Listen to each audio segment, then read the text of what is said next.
Rasin rule thamkraba matungda law and order gi fivum fagalakhi. Government thugaina ba hotnaramba party amana hojikti assembly muthatkadaba ni demand tawrakle.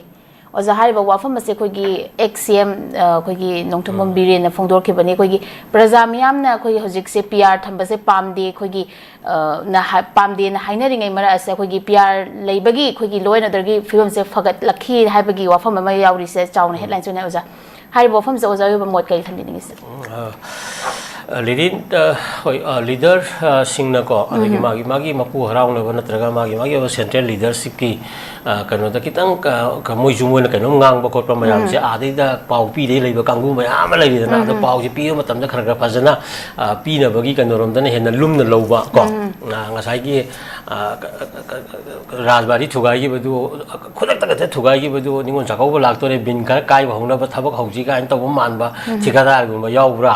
kan hi adumai tawdana sai ngang thok po sakto po matam sida yam section na ngang haning mane akoi gi leader sing se ko akoi yam thajaba thamgi ba yamna kana tawgi ba leader ngaktani ko tawthoro po thabak mayam duna ngasi di sigi film leini even masing yamna masing shuru ba sarkar ji pai ba sem ngam dana leibani ko adui mathakta hauji karai da shanti no hauji langi ba ji lo hai ba ji kaino order hai ba ji karino karai dana leiba shanti na even kana violence thok dana mi simina army gi kana incident thokre asigi matung da ko adagi kano satra myam hoduna hoji rajbari gi issue lai madoi ko smai tawdana ngasai gi irang leiri basi da kadai dano ba koi da improvement leiri se ko anyway khara budi yeng da leiri maram di hoji leiri ba governor na losing ba ka PR gi government sina ko hagi sam December bo monung da kari gumba promise kara DP gi ko IDP myam kano tawni khoni adagi loi ba ma gi rehabilitation tawni adagi kano tawni ne myam di thar thamgi adagi national highway hang ngani highway na ko just slightly thama ani mujigi mamang di heta ngangning dre aduga sigi di bala mi du yeng kan da ko woni thasde ko aduna sigi loina order phagale hari ba loida order si di kano akoi na thuon ba miyam na thuon ba nati si di government na kan thuon ba akoi gi thoina sin ba kano pot kano lan gi lila gi pot ni hai bani da koki noi amuka panu adagi ama torunu gaina maram di sigumba mayam sing si dar adum control to ya ba ngatani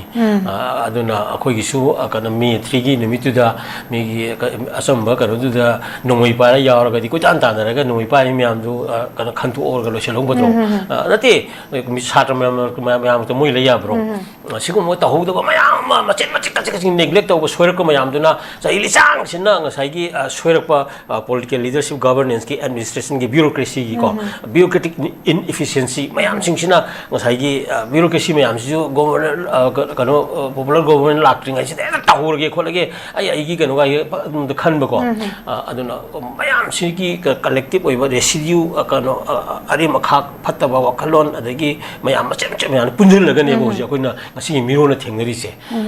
anyway akoi thengna ba si phare akoi hojing ba si yamna kupna scrutiny na tra yam analysis ko critical thinking ko mayam ma atora kan ma si solution birang go dawni maram di generations to come akoi isa isu hore akoi suron ke ala ka dawri hinga go dawri ni aruke furup kunthate kuntri kunipa kuma pa laiminari ji isa isu sing mayam je kamaina ko his yam ni thi jana laimin ha go da gi ga ba